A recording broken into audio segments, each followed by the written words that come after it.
हेरी सखी मंगल गाओरी, सखी मंगल गाओरी, धरती अंबर सजाओरी, धरती अंबर सजाओरी, हेरी सखी मंगल गाओरी, धरती सखी मंगल गाओरी, धरती अंबर सजाओरी, धरती अंबर सजाओरी।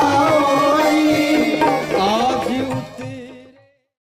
मंदिर में आस्था देखी जाती है, मंदिर में श्रद्धा देखी जाती है, मंदिर में विश्वास देखा जाता है। और क्योंकि सनातन धर्म के मानने वाले मंदिर के अंदर रहते हैं, इसलिए वो औरत की छाती कभी नहीं देखते हैं। औरत की छाती मुल्ला मौलवी देखते हैं। जय जय राधा, ओ जय जय राधा, जय जय राधा रमना हरि बोल, जय जय राधा रमना हरि बोल। तो सनातन धर्म के मानने वाले सिर्फ और सिर्फ आपकी आस्था और विश्वास पर बिलीव करते हैं। इसके अलावा उनको पता भी नहीं होता है कि कौन जीन्स में आया है, कौन कुर्ते में आया है, कौन दुपट्टे में आया है।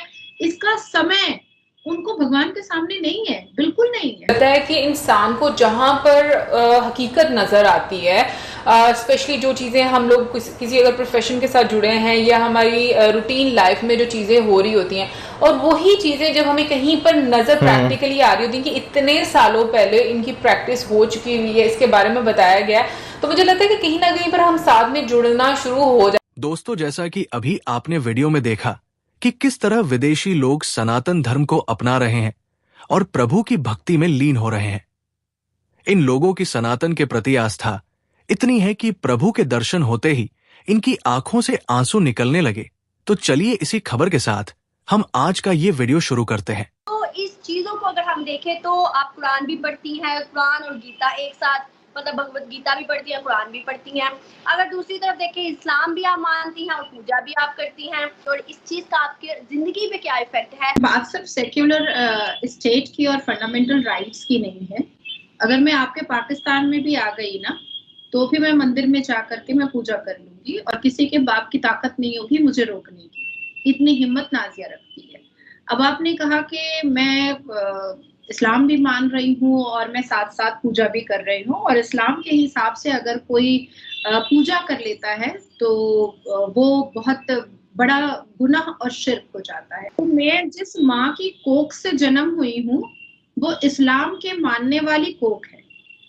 मुझे बचपन से इस्लाम पढ़ाया गया है। मैं एक मुसलमान घर में जन्म हुई हूँ, एक मुसलमान औरत के कोख से मेरा जन्म हुआ है।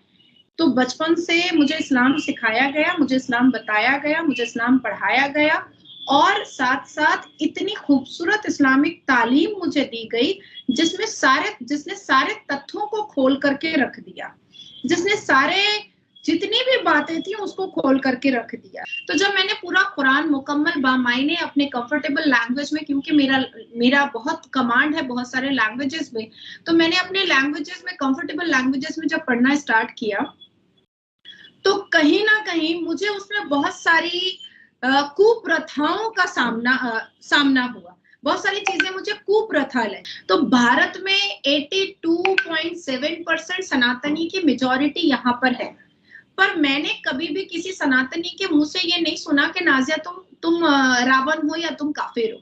मैंने नहीं सुना। पर मैंने मुसलमान के हर एक व्यक्ति से ये सुना कि हिंदू जो है वो काफिर है। मैं किसी भी सनातनी के मुंह से कभी ये नहीं सुनी कि अगर मुसलमान कोई मर जाए तो उसको जहन्नुम में जाने के लिए दुआ पढ़ दो, प्रार्थना कर दो। जैसे हमारे में है कि अगर कोई हिंदू मर जाता है, उसकी मृत्यु हो जाती है, तो हम पढ़ते हैं फी नारे जहन्नम, यही पढ़ते हैं ना। और जब कोई मुसलमान मरता है तो हम उसको जन्नत के लिए उसके लिए दुआ करते हैं। तो ये पार्शियलिटी सनातनी धर्मों में नहीं है। अगर कोई धर्म मुझे खूबसूरत लगता है, अगर किसी धर्म में मुझे मान मर्यादा मिलता है, अगर किसी धर्म में मुझे अच्छी बातें बताई जाती हैं, अगर किसी धर्म की हर एक किताबों को पढ़ने के बाद मुझे ये एहसास होता है कि किसी भी तरीके की कोई भी पार्शियलिटी या कुप्रथाएं नहीं है, तो मुझे नहीं लगता है कि कोई भी मुझे इस धर्म को, सनातन धर्म को फॉलो करने से या उसको रिस्पेक्ट करने से कोई मुझे रोक सकता है। बिल्कुल नहीं रोक सकता है। जब आप पूजा करती हैं, क्योंकि आप मुस्लिम हैं, अल्लाह को मानती हैं, तो आप साथ जब पूजा करती हैं या पूजा करने जाती हैं मंदिर में, तो इर्द गिर्द जो आपके हिंदू लोग हैं या फिर वहाँ के जो पंडित होते हैं, क्या उन्होंने कभी ये सवाल नहीं उठाया कि आप तो इस्लाम की फॉलो करने वाली हैं, आप तो अल्लाह को मानती हैं, तो ये आपका कोई स्टंट है या आप दिखावा करती हैं या फिर मतलब लोगों को कायल करने के लिए, ऐसी कोई बात नहीं हुई?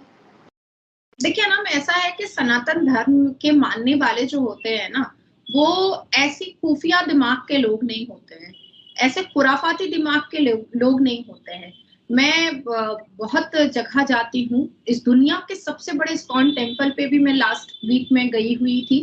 अभी महाराष्ट्र में मैंने 3 राम मंदिर विजिट किया, तीनों राम मंदिर पे मैंने माथा टेका, तीनों राम मंदिर पे मैंने आरती उतारी। महाराष्ट्र में महाबलेश्वर में मैंने किया, उसके बाद बॉम्बे में मैंने किया। तो जब हम मंदिर के अंदर एंटर करते हैं, मैं अपने बारे में ही बता देती हूँ कि जब मैं मंदिर के अंदर एंटर करती हूँ तो नाजिया इलाही खान के आंखों में सिर्फ श्रद्धा, आस्था, विश्वास और उस मंदिर के अंदर एंटर करते वक्त जो रिस्पेक्ट मैं देती हूँ, वहां के पुरोहित और पुजारी सिर्फ इतना ही देखते हैं, सिर्फ और सिर्फ इतना ही देखते हैं। नाजिया इलाही खान पर्दे में आई है कि नहीं आई है, नाजिया इलाही खान हिजाब में आई है कि नहीं आई है, नाजिया इलाही खान का नाम नाजिया इलाही खान है तो वो मंदिर कैसे एंटर कर सकती है, ये सारी चीजें सनातन धर्मों में नहीं है। सनातन धर्म इज्जत देना भी जानता है और बदले में इज्जत चाहिए भी उनको। तो जाहिर सी बात है कि हम मीठा तब तक बोलेंगे जब तक सामने वाला मीठा रहेगा। फिर भी आप सोचो कि 76 साल से हमारे भारत में सनातनियों को काफिर बोला जा रहा है, क्योंकि सनातन धर्म में माफी की बात पर बहुत ज्यादा जोर दिया गया है, अपने सक्सेस और अचीवमेंट की बात पर बहुत ज्यादा जोर दिया गया है, सब्र और पेशेंस पर बहुत ज्यादा जोर दिया गया है, कर्तव्य और अधिकार पे बहुत ज्यादा जोर दिया गया है, रिश्ता और रिश्ता निभाने के तरीके पर बहुत ज्यादा जोर दिया गया है, आस्था और विश्वास पे बहुत ज्यादा जोर दिया गया है। इसी की वजह है कि आज तक भारत के मुसलमान सीना चौड़ा करके अपने मुंह से जो चाहते हैं वो उल्टी करते हैं और नफरत का चूरन पिछले 76 साल से आराम से बेच पा रहे हैं भारत के अंदर। नहीं तो मैम काफी पिक्चर्स में मैंने आपकी देखा जब आप पंडित जी से वो लगवा रही थी माथे पे या फिर तिलक जो भी होता है मतलब करवा रही थी, या फिर आप प्रसाद ले रही थी या जो भी मतलब इस तरह की चीजें, तो आपने दुपट्टा ओढ़ा हुआ था, मतलब सर पे लिया हुआ था बड़े तरीके से, वो रेड कलर का आई थिंक सो। तो क्या मंदिर में जाने की डिमांड है कि आपके सर पे दुपट्टा होना चाहिए? नहीं, बिल्कुल भी नहीं है। मंदिर में आस्था देखी जाती है, मंदिर में श्रद्धा देखी जाती है, मंदिर में विश्वास देखा जाता है। और क्योंकि सनातन धर्म के मानने वाले मंदिर के अंदर रहते हैं, इसलिए वो औरत की छाती कभी नहीं देखते हैं। औरत की छाती मुल्ला मौलवी देखते हैं। पहले वो औरत को यही कहते हैं कि तुम्हारा दुपट्टा कहाँ है, तुम दुपट्टे में क्यों नहीं आई हो। तो सनातन धर्म के मानने वाले सिर्फ और सिर्फ आपकी आस्था और विश्वास पर बिलीव करते हैं। इसके अलावा उनको पता भी नहीं होता है कि कौन जीन्स में आया है, कौन कुर्ते में आया है, कौन दुपट्टे में आया है। इसका समय उनको भगवान के सामने नहीं है, बिल्कुल नहीं है।